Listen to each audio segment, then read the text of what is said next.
Democrats on Capitol Hill will face a big job when they regroup in the new year, finding common ground on the Build Back Better legislation. One key question leaders will address in the negotiations is whether to extend the enhanced child tax credit, which was temporarily increased to $3,000 to $3,600 per child as part of COVID relief enacted earlier this year. Alessandra Lezama is the founder of the TOOTRiS Child Care Search Platform out of San Diego. She tells us she's seen firsthand how working families struggle and says the tax credit helped tremendously. She believes some kids are now going to bed hungry now that the last credit payments went out December 15th. Without the renewal, an estimated 10 million children across the U.S. will fall directly back into poverty. In addition to that, let's remember that over 2 million women lost their jobs because they had to care for their children and now can't afford to get back to work. So it is a snowball effect, and it is of tremendous impact, not only to our little ones, but certainly to those families of lowest income. Someone like Joe Manchin, the moderate Democrat, or some conservatives have talked about how there needs to be some work associated with this. You need to show that you're going to work. But I believe you just told me this is a bare minimum payment for people to keep going during the pandemic. They may not be in a position to go out and work right now. The issue with getting back to work is very complex because due to the pandemic, a lot of the child care programs shut down. And so if prior to the pandemic, we had a supply issue to the demand, and we recognize that our child care system has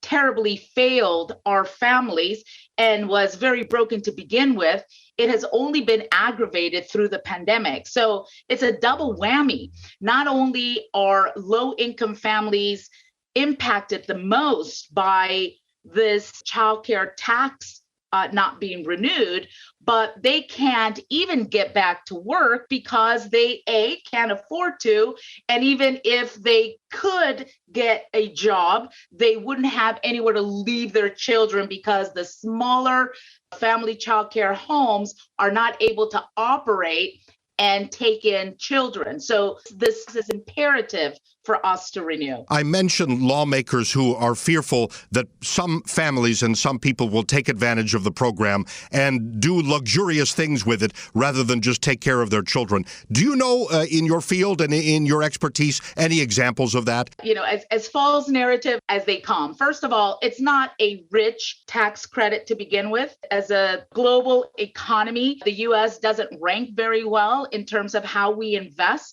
in early childhood education and in our youngest, which is 0 to 5 age group. And so to think that the tax credit in and of itself allows for any riches to any family is just ridiculous to begin with. Secondly, this is imperative that we continue to fund because we need to restructure the childcare economy, and that starts with the childcare providers who have suffered greatly because parents have pulled out their children from these programs. And so the deficit continues to grow in terms of supply and demand. You know very well, following the movements here in Washington, that Joe Manchin has said he won't vote for the current Build Back Better. They're going to perhaps go to the drawing board. Are you optimistic that something can happen next year to bring back the tax credit? I think next year is too late. I think we needed to get this done here, but certainly we need to push forward. We just need working families to have,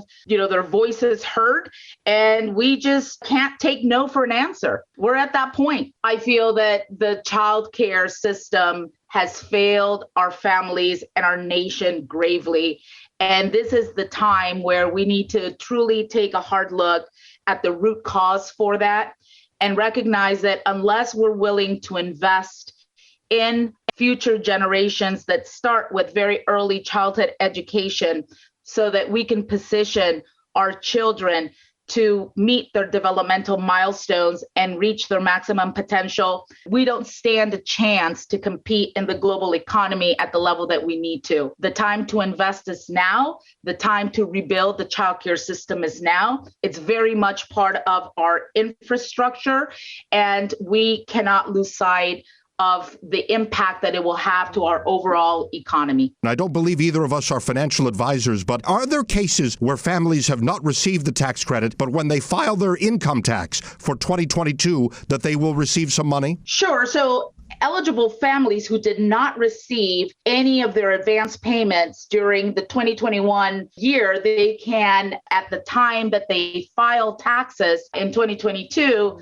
they can become eligible to receive any owed child care tax amounts that they did not receive. So I would highly recommend that they seek the advisement of their tax consultants, but certainly, if nothing else, file for your child credit if you did not receive it in 2021. There may be false information spreading around that some families don't make enough money to qualify. I believe you get that money even if you don't file a lot on your tax return. Correct. Any family, whether they made enough money to file taxes or they didn't, would be eligible to receive it in 2022 as they're filing their taxes. They should make sure to claim for the amounts that they did not receive in 2021. Alessandra Lezama, founder of the TOOTRiS Child Care On Demand system in San Diego, saying that the child tax credit needs to be brought back. She fears that millions of kids are falling into poverty, going to bed hungry as we speak.